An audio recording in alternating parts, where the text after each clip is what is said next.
એટલે કિશન એટલે ગોય કયો ભાઈ મારી હારીસના બધા ગોયકિયામાં જ મોટા થયા. તીકડે રહોડાવ્યું, હવે કિશન 2.5 ફૂટ હાકડીમાં હું શું બાય ઠાકી જાય પાટ માથે ચડી જાય. ભાઈ હેઠી બેહને ક્યાંક પડે તો વળી પાછો ગોળો સટક છે.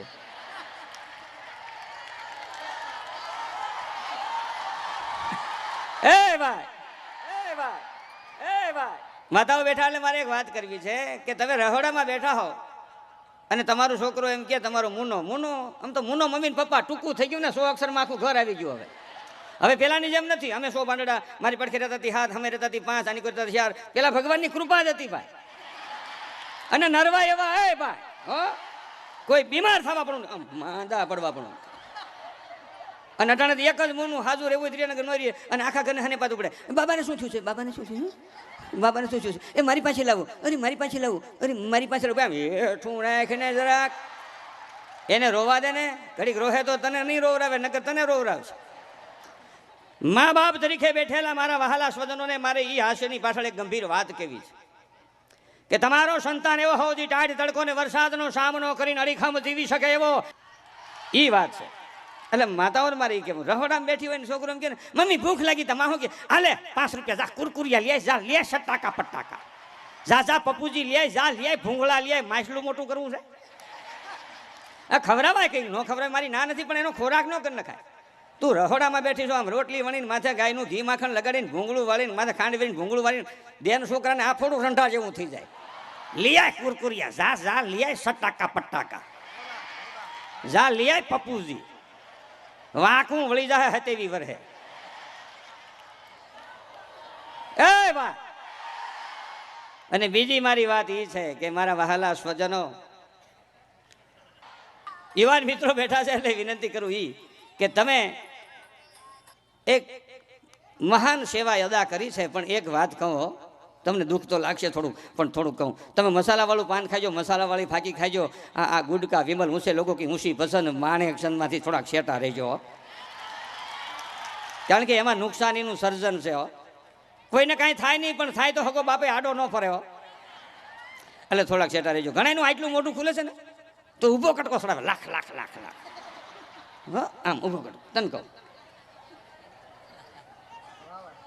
અરે માણા વિચારવા જેવું છે. અને એ આજ મોકો છે, આજ મોકો છે મા ભગવતીના ચરણમાં આ વ્યસનની તિલાંજલિ દેવાનો આજ મોકો છે. હું કોઈને પ્રાણે વિનંતી કરું છું, પ્રાણે નથી કહેતો, પ્રાર્થના કરું છું, અરજ કરું છું. કેમ કે મારો ભાઈ નબળો પડતો જાય છે, મારી મા બેન દીકરીની સલામતી ઘટતી જાય છે, મારો ભાઈ મારો પરિવારનો એક સંતાન નબળો પડતો જાય છે. એટલે કહું છું સમજ્યા. વ્યસન મૂકીને ગુજરી ગયા એવા કોઈ દાખલા નથી, વ્યસનમાં મરી ગયા 1000 દાખલા છે. આટલું જ મોટું ખુલે. અમારી બાજુ એક છોકરાને હકમણ થયું, હકમણ વેવિશાળ હાથો એટલે કાસો ભાઈ, હો કાસો હાથો. તમને કહું, તમને કહું, હવે તો વેવિશાળનો પ્રશ્ન ઉભો થયો છે. 7-8% સિંદોર સોપડવો જોઈએ.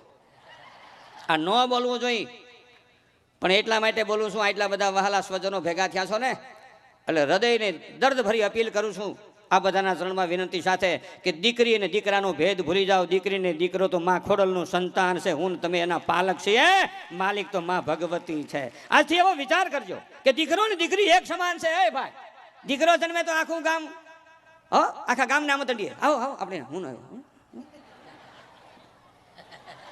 આવો સાપી વાવ.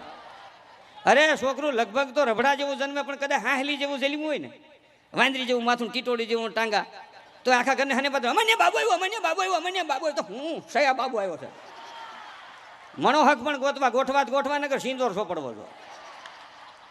એટલે હાસ્ય પાછળ મારી ગંભીર દુઃખ ભરેલી વાત છે. 2-5% ને તો જીવન ખલાસ થઈ જશે ત્યાં સુધી નથી ગોઠવાનું. એનું કારણ છે પાપ મા બાપે કર્યું છે, મેન તમે કર્યું, આપણે કર્યું છે. પાપ કર્યું આપણે અને ફળ ભોગવે છે આપણા નિર્દોષ સંતાનો ફળ ભોગવે છે.